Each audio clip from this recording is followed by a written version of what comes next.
ఇబ్బంది ఏమీ లేదు. Thank you madam. ఇందుకు కొడుక కూతురా నీకు? నీ చేతిలో ఉన్న వాళ్ళు బాబు మేడం, బాబు మేడం. ఎంత ఏజ్ ఎంత? 2 సంవత్సరాలు 5 నెలలు మేడం. Very good. ఆడిని ఎత్తుకొని ఆడికి ట్రాఫిక్ రూల్స్ చెప్పేస్తున్నావా? చెప్పాలి కదా మేడం, మన బాబు వెరీ గుడ్. మేడం. మీతో పోల్చుకుంటే నిజంగా నాకు చాలా ఇన్స్పిరేషన్ మేడం. మీరు అనగా లోకేష్ సార్ మిస్సెస్ బ్రాహ్మణి గారు అనగా మన రామ్ చరణ్ గారు మిస్సెస్ అనగా, అంటే మీరు ఏంటంటే ప్రపంచానికి మనకేంటో ఏదో ఒకటి చెయ్యాలి ప్రజలకి చేస్తారు కదా మేడం. అది చాలా ఇష్టం మేడం నాకు. అమ్మ మీరు డైరెక్ట్ గా చేస్తారు, మేము ఇండైరెక్ట్ గా చేస్తాము. ఈ సర్వీసెస్ కూడా కానిస్టేబుల్ శ్రీమంతం చేశారు మేడం. మళ్ళీ బేబీని ఎత్తుకున్నారు. నేను ఫాలో అవుతున్నాను.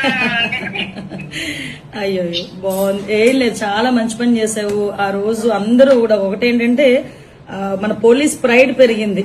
అవి మనకి చిన్న పనుల్లో అనిపించవచ్చు కానీ ఆ ఇంపాక్ట్ జనాల్లో ఒక నమ్మకాన్ని క్రియేట్ చేస్తుంది.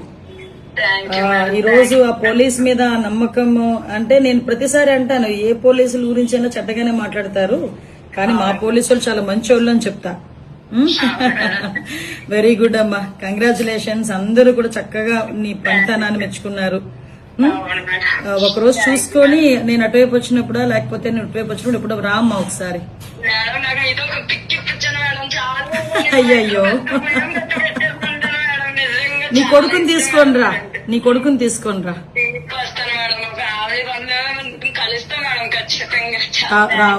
రామ్మా డెఫినెట్ గా రా ఒకసారి. ఏం చేస్తుంటారు మీ ఆయన? ఏం చేస్తుంటారు?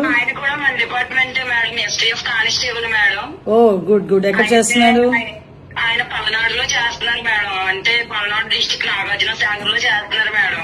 ఓకే ఓకే ఓకే అమ్మా, మేడం తప్పకుండా రండి, ఇద్దరు రండి. వస్తాం మేడం. బాబుని తీసుకొని రండి. నేనే మిమ్మల్ని కలవడానికి చాలా సార్లు ట్రై చేశాను మేడం. స్పౌజ్ కోసం అనేసి చాలా సార్లు వచ్చాము. నేను స్పౌజ్ కోసం కన్నా ఎక్కువ మీతో పిక్ కోసం వచ్చాను మేడం. నేను తప్పకుండా కాల్ చేశారు మేడం. Happy madam. 22nd నేను విజయవాడలో ఉంటానమ్మా, వీలైతే రండి ఆ రోజు. Thank you madam. వస్తాను మేడం. ఓకే రామ్మా.